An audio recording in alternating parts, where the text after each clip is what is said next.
So we're gonna attempt a video. Hi, my name is Matthew Kalik. I'm gonna do a quick introduction because we're in a new discussion group. I am 30 next month. I'm going back to school for the first time in 10 years, and I'm happy to be here. So far, it's been fun reading and getting to know this book. So forgive me, I'm gonna go off notes and see if I can get my point across. So I would like to discuss about the nefariousness of Mr. Hyde. And in the chapter of the Carew murder case, we get to see a pattern emerge that I find kind of interesting, which would be how Hyde continuously goes back to this form of trampling his victims. There was the little girl, obviously, in the earlier chapters, trampled. And now we have Sir Carew, who is also trampled by foot when his temper snaps. I think this is indicative of an animalistic kind of pattern. It speaks to the degeneration topic that's at hand and how there's just like this part of the animal brain that Hyde has where it just becomes like this pure brute force of stomping a victim. There's obviously the physical descriptors that describe Hyde, which add to the nefariousness. Here we get the maid's description of Hyde being small and wicked looking, according to the police, and then outright just disliked, obviously.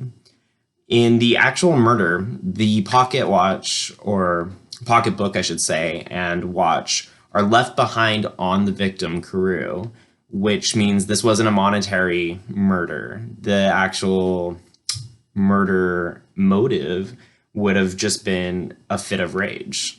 The murder weapon itself was left behind, meaning like there wasn't a lot of planning that went into this, meaning that the animal brain in Hyde again took over and he did as he pleased, which is kind of scary in and of itself because you don't know how to predict it and you don't know how to handle yourself around somebody who's not in control of their own emotions.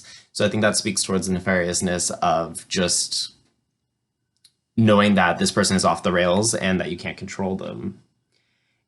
And here we also get to find out that Hyde himself is worth $250,000, or sorry, yeah, $250,000 sterling. Sorry, I don't speak British, which would be from Dr. Jekyll's will. And that means that there's always going to be this motive to try to clear Dr. Jekyll out of the picture, or at least everyone's going to question their motive of trying to get Dr. Jekyll out of the picture because money is king, as is power and prominence in these days. There's no family and friends to be named outside of Jekyll, yet everybody knows Hyde, which I think is just a sign of reputation and the fact that the word spreads around because this man is preceded by his actions, but has no actual characteristics to speak of outside of these evil deeds. So Jekyll finally, in this section of our reading, gets to admit, sorry, I'm jumping around a little bit, but gets to admit to Utterson that there is bribery happening.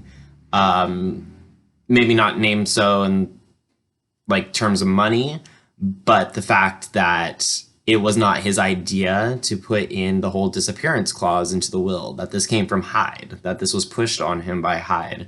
And that goes to confirm what Utterson's been thinking this entire time, that Jekyll's kind of acting in this relationship out of duress, that Hyde is a manipulator in some other kind of scheme, which adds to the whole reputation of maybe this is for money, maybe this is for guilt, maybe this is for blackmail.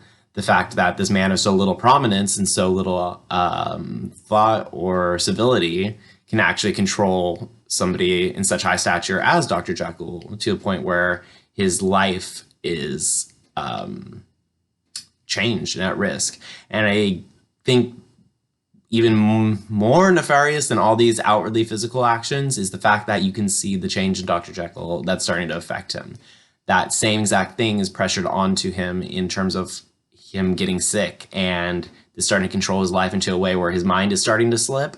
And that's the actual true power that Hyde has. Everyone is running around scared of this man or from this man, not because of the physical violence that he can ensue, but the way that he's twisting other people's lives. And that's the true dark side, I think.